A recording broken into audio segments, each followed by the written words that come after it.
नमस्कार विद्यार्थियों, welcome again to my channel Sandeep Jain classes. आज हम क्लास 12th इंग्लिश लिटरेचर की टेक्स्ट बुक प्रूडेंस के शॉर्ट स्टोरी सेक्शन के 5th chapter a cup of tea by Katherine Mansfield की study करेंगे। इसकी स्टडी में हम हिंदी में डिटेल में इसकी समरी समझेंगे और बोर्ड परीक्षा की दृष्टि से इम्पोर्टेंट कुछ क्वेश्चन आंसर्स भी डील करेंगे। अपनी कहानी अ कप ऑफ टी के द्वारा लेखिका कैथरीन मैन्सफील्ड ने मानवीय स्वभाव की कुछ कमियों जैसे जिलसी अर्थात ईर्ष्या, इनसिक्योरिटी अर्थात असुरक्षा की भावना, मटेरियलिज्म अर्थात भौतिकतावाद और क्लास नोबरी अर्थात वर्ग अभिमान को हाईलाइट किया है। एरिस्टोक्रेट फैमिली से बिलोंग करने वाली रोजमेरी के माध्यम से साइकोलॉजिकल वे में चेंज ऑफ बिहेवियर व चेंज ऑफ एटीट्यूड को क्लासिफाई किया है। आइए इस कहानी का सारांश देखते हैं। रोजमेरी मेल इतनी सुंदर नहीं थी। हालांकि वो युवा, इंटेलिजेंट, एक्सट्रीमली मॉडर्न, सर्वोत्तम कपड़े पहनने वाली और लेटेस्ट से लेटेस्ट बुक्स पढ़ने वाली महिला थी। उसकी पार्टियां खास लोगों, कलाकारों और अनूठे प्राणियों से सजी धजी और रंग बिरंगी हुआ करती थी। रोजमेरी की शादी को केवल 2 वर्ष ही हुए थे। दोनों पति पत्नी एक दूसरे को खूब प्रेम करते थे। वे खूब अमीर थे और रोजमेरी की खरीदारी से ये बात प्रकट होती थी। उसे फूल भी खरीदने होते थे, कोई छोटा सा आइटम भी खरीदना होता था तो पेरिस की शानदार दुकानों पे जाया करती थी। उसमें उसका वर्गाभिमान प्रकट हुआ करता था। दुकानदार भी इसका फ़ायदा उठाते थे। एक बार सर्दी की एक दोपहर वो कर्जन स्ट्रीट की एक पुरानी एंटिक शॉप, जिसका मालिक अपनी चापलूसी एवं जी हजूरी के द्वारा हर बार रोजमेरी को कुछ न कुछ महंगा बेचने में सफल हो जाता था, वहाँ गई हुई थी। वहाँ उसे एक 28 गिनीज का महंगा एनामल बॉक्स पसंद आ गया। हालांकि वो उसे उस दिन खरीद नहीं पाई और उसको वहाँ पे अपने लिए सहेज कर रख कर आ गई।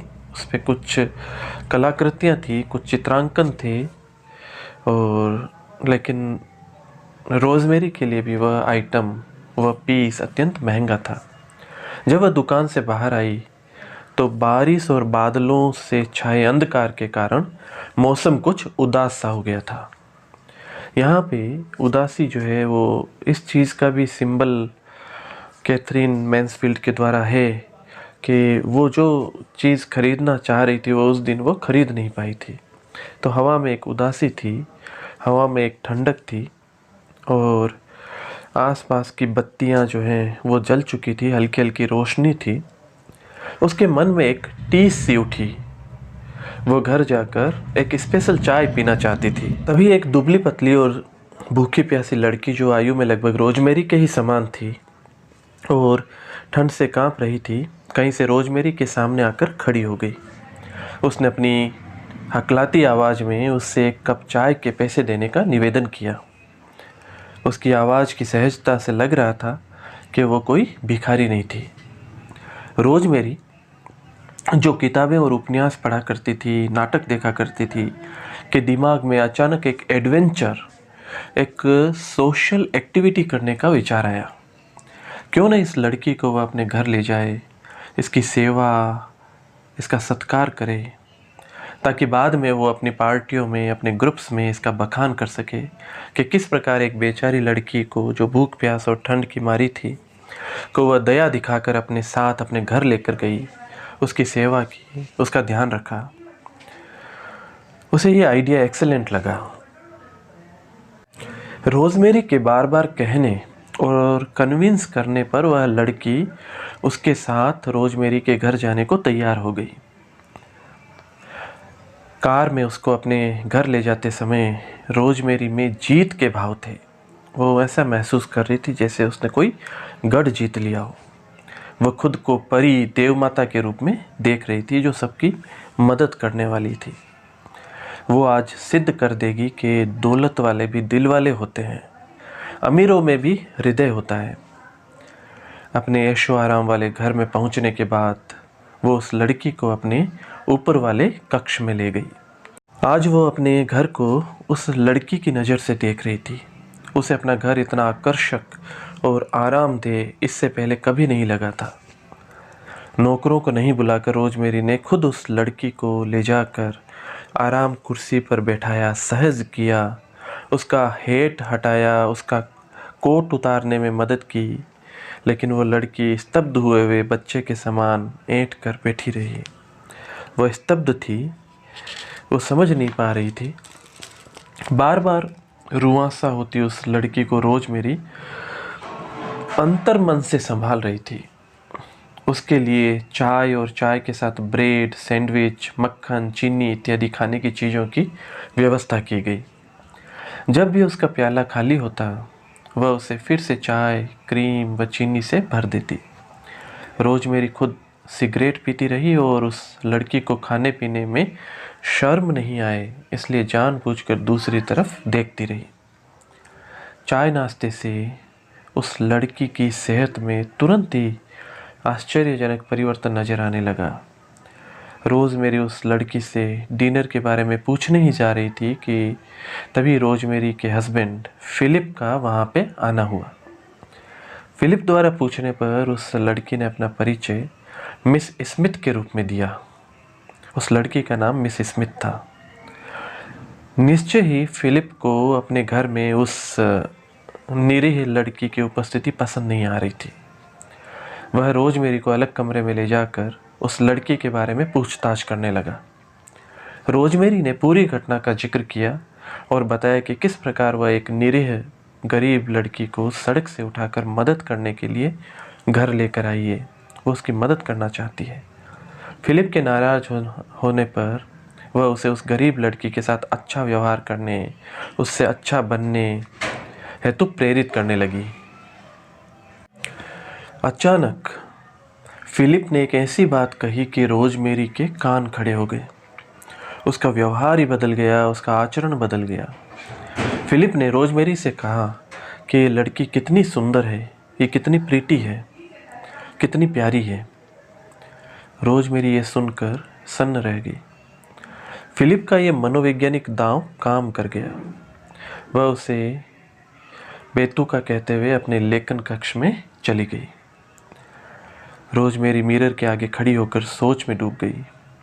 उसका हृदय जोर जोर से धड़कने लगा। उस लड़की के प्रति उसका दृष्टिकोण, उसका व्यवहार अब पूरी तरह से बदल गया था। उसकी सोच बदल गई थी। वह असुरक्षा और ईर्ष्या की भावना से ग्रस्त हो गई थी। उसने दराज से 3 पाउंड के नोट लिए और उस लड़की के पास चली गई। आधे घंटे पश्चात जब वह वापस फिलिप के पास आई, तब तक वह उस लड़की को अपने घर से विदा कर चुकी थी। फिलिप के पूछने पर उसने कहा कि वह लड़की वापस जाने की जिद कर रही थी और इसलिए उसे भेज दिया। उसे ज़बरदस्ती रखना उचित नहीं था। रोजमेरी इस दौरान तैयार होकर आई थी। उसने अपने बालों को संवार लिया था, अपनी आंखों को थोड़ा काला कर लिया था और मोतियों को धारण कर लिया था। वह फिलिप के सामने सुंदर दिखना चाहती थी। उसने प्रेममयी होकर मीठी आवाज़ में, शुष्क आवाज़ में फिलिप से पूछा कि क्या वह उसे यानी रोजमेरी को पसंद करता है। फिलिप के हाँ कहने पर रोजमेरी उसे आज उसके द्वारा पसंद किए गए 28 गिनीज मूल्य वाले उस एनिमल बॉक्स को खरीदने हेतु राज़ी करने लगी कि मुझे वो एनिमल बॉक्स लेना है। फिलिप उस पर भी तैयार हो गया, लेकिन फिलिप की स्वीकृति से ज़्यादा रोजमेरी के हृदय में जो असली बात थी वो उसने अंत में आखिर पूछी और वो बात ये थी, उसने फिलिप से फुसफुसाते हुए पूछा कि क्या मैं आकर्षक दिखती हूँ? Am I pretty? क्या मैं अभी भी सुंदर हूँ? तो ये इस प्रकार से ये कहानी रोजमेरी के मन में अचानक आए मनोवैज्ञानिक परिवर्तन को दृष्टिगोचर करती है। उसमें जो ईर्ष्या और असुरक्षा की भावना फिलिप की उस टिप्पणी के कारण आ गई, जो फिलिप ने जानबूझकर की थी, उसको दर्शाती है। तो आइए हम इसके कुछ महत्वपूर्ण प्रश्नोत्तर देखते हैं। एक प्रश्न बनता है, what does Rosemary's response to the shopkeeper's flattery reveal about her character? दुकानदार द्वारा जो फ्लेटरी की जा रही थी, जो चापलूसी की जा रही थी, और उस पर रोज़मेरी की प्रतिक्रिया से उसके चरित्र के बारे में क्या प्रकट होता है। हम जानते हैं, हमने इस लेसन में पढ़ा है कि रोज़मेरी को इस तरह की फ्लेटरी पसंद थी। उसको चापलूसीपूर्ण व्यवहार जो था वो पसंद था, और इसी कारण से दुकानदार उसकी चापलूसी करते थे और आसानी से उसको मूर्ख बना के चीज़ों को और ज़्यादा महंगी बेच दिया करते थे। तो उसके इस नेचर को जानते हुए दुकानदार उसकी चापलूसी किया करते थे, और वह चापलूसी से आसानी से प्रभावित हो जाया करती थी। एक प्रश्न बनता है, what idea do you get about Philip from the story, यानी कहानी से फिलिप के बारे में आप क्या विचार बनाते हैं, फिलिप के बारे में आपको क्या पता चलता है। हम जानते हैं फिलिप जो थे वो रोज़मेरी के पति थे, और वो अत्यंत ही प्रैक्टिकल नेचर के और बहुत ही टैक्टफुल व्यक्ति थे, बहुत ही व्यवहारिक और चालाक व्यक्ति थे। और फिलिप को वह गरीब लड़की घर में पसंद नहीं आई, उसको वो घर से निकलवाना चाहते थे। लेकिन जब वो डायरेक्ट कहने से बात नहीं बनी तो फिलिप ने एक ऐसी टिप्पणी की और उस लड़की की तारीफ़ की ताकि रोज़मेरी जो है वो ईर्ष्या के भाव से और असुरक्षा के भावना से भर जाए और उस लड़की को वो घर से बाहर निकाल दे, और उसकी ये युक्ति काम भी कर गई। तो इस प्रकार हमने देखा कि वो अत्यंत टैक्टफुल, अत्यंत प्रैक्टिकल और होशियार व्यक्ति हैं। एक महत्वपूर्ण प्रश्न है, what kind of a person is rosemary. Rosemary किस प्रकार की व्यक्तित्व है, किस प्रकार के इंसान है, रोज़मेरी का कैरेक्टर किस प्रकार का है, ये एक महत्वपूर्ण प्रश्न है। हम जानते हैं, हमने इस चैप्टर में पढ़ा है कि रोज़मेरी जो है इस कहानी का मुख्य पात्र है, मेन कैरेक्टर है। और सबसे पहली चीज़ तो उसमें ये है कि उसके अंदर क्लास नोबरी है, यानी वर्ग अभिमान है। उसको अपनी अमीरी का अभिमान है, और वह महंगी से महंगी दुकानों पर जाकर और वहाँ पर चीज़ों को ख़रीदना पसंद करती हैं। दुकानदार उसकी चापलूसी करते हैं, उनको पता है कि रोज़मेरी जो है उसको चापलूसी पसंद है, और चापलूसी के द्वारा वो अपने मनमाने दाम उससे प्राप्त करने में सफल हो जाते हैं। और इसके अलावा हमने देखा कि रोज़मेरी जो है इतनी सुंदर नहीं है, लेकिन वह मॉडर्न है और बढ़िया से बढ़िया कपड़े पहनती है, आधुनिक से आधुनिक किताबें उसने पढ़ रखी है। उसकी पार्टियां जो हैं वो ऊंचे लोगों, कलाकारों और अजीब व्यक्तियों से सजी रहती थी। इस प्रकार का उसको एटमॉस्फेयर अच्छा लगता था, और वो हमेशा जो है अपनी ड्रीम्स में, अपनी फैंटेसी में, अपने रोमांस में खोई रहने वाली व्यक्ति थी, और बहुत जल्दी असुरक्षा और ईर्ष्या की भावना से ग्रस्त होने वाला व्यक्तित्व थी। तो इस प्रकार से इस कहानी का मुख्य पात्र रोज़मेरी जो है वो एक अलग ही तरह का व्यक्तित्व नज़र आता है। एक अन्य महत्वपूर्ण प्रश्न बनता है, how was Rosemary's perception of her self changed by the end of the story. कहानी के अंत तक रोज़मेरी का स्वयं के प्रति जो परसेप्शन था, दृष्टिकोण था, वो किस प्रकार से बदल गया। हम जानते हैं कि रोज़मेरी जो है एक वेल्दी परिवार से बिलोंग करती थी, और उस दिन दोपहर जब वो ख़रीदारी करने के लिए कर्जन स्ट्रीट गई थी और वहाँ पर उसको एक गरीब लड़की भूखी प्यासी मिली थी, तो उसके मन में एक विचार आया, क्योंकि वो इस प्रकार की किताबें, इस तरह के उपन्यास और इस तरह के नॉवेल्स पढ़ा करती थी, तो उसके मन में एक एडवेंचर करने का विचार आया, एक सोशल एक्टिविटी करने का विचार आया कि क्यों ना वो उस लड़की को अपने साथ अपने घर ले जाए और उसकी सेवा करे, उसको चाय पिलाए, उसका ध्यान रखे, ख्याल रखे। और ऐसा सोचकर वो ऐसा कर पाने में सफल भी हो पाती है, वो उसको ले जाती है। लेकिन फिलिप को उसका ये कार्य पसंद नहीं आता है। फिलिप उसका हस्बैंड, वो उसको मना करता है इससे, लेकिन जब वो डायरेक्ट वे में नहीं मानती है तो फिलिप को ये पता होता है कि रोज़मेरी जो है वो असुरक्षा और ईर्ष्या की भावना से ग्रस्त हो सकती है। तो वह उस लड़की की तारीफ़ में कुछ शब्द बोलता है कि ये लड़की बहुत सुंदर है, और इतना कहते ही रोज़मेरी का व्यवहार, उसका दृष्टिकोण पूरी तरह से बदल जाता है। वो जल्दी से जल्दी उस लड़की को अपने घर से विदा करना चाहती है। पहले जहाँ उसे वो अपने डिनर पर अपने यहाँ आमंत्रित कर रही थी, लेकिन अब उसका विचार बदल गया है।